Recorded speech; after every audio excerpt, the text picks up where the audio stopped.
This is Steve Jobs' most powerful speech ever. He gave this speech at the 2005 Stanford Commencement.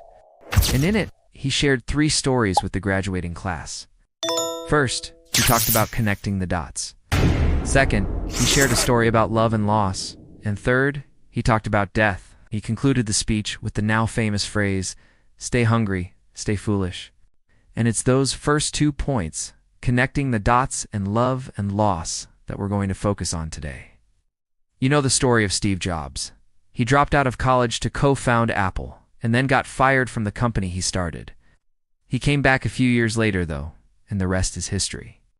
But what a lot of people don't know is that before starting Apple, he took some time off to travel around the country and do some soul-searching. And while he was traveling, he ended up in Oregon at Reed College, which is a small liberal arts college. He had no intention of staying there, but he did register for one class. It was a typography class. He dropped in on the class and listened to the professor. Then after the class, he went up to the professor and asked if he could audit the class, meaning he wanted to sit in and learn, but didn't want any paperwork or credit for it. The professor said, "No, you can't audit the class." So Jobs paid for the class by working as a typesetter, setting type for the school's printing press.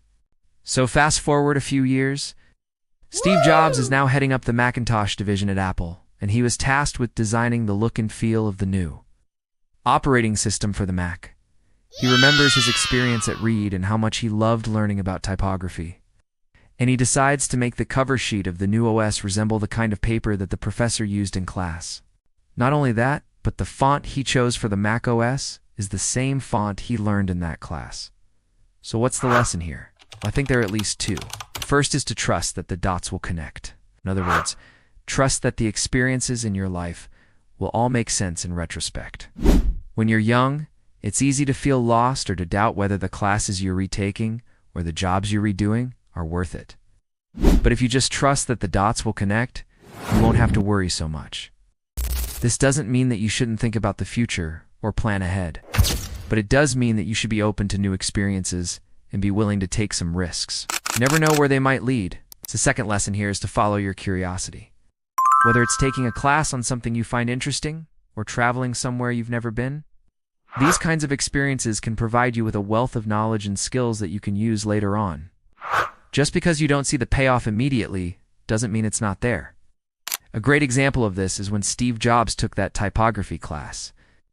He didn't know at the time that he would end up using those skills to design the Mac OS, but he was simply curious and wanted to learn more about typography. In fact, that's the whole point of the connecting the dots story. The point is that you can only connect the dots looking backward, not forward. You can't see the connections when you're in the middle of them. All you can do is look back on your life experiences and try to find the patterns and connections. That's why the first part of his commencement speech is titled "Connect the Dots, Looking Back." But what about looking forward? How do you decide what to do when you don't know what the future holds? Well, that's where the second part of his speech comes in: love and loss.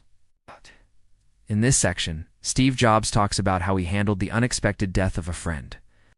He makes the point that you can't always predict how things will go, but you have to be willing to take risks and go with the flow sometimes. He says, your time is limited. Don't waste it living someone else's life. This is probably the most famous part of the speech, and it's definitely one of the most quotable, but it's also one of the most misunderstood. He was unsaying that you shouldn't listen to anyone else's advice or take any inspiration from their life. What he was saying is that you shouldn't try to live someone else's life because then you will end up wasting your own time.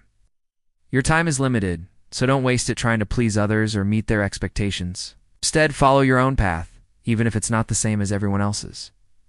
What's the biggest risk you've ever taken? Let me know in the comments below. And if you like this video, you'll definitely love the other videos we have on Steve Jobs.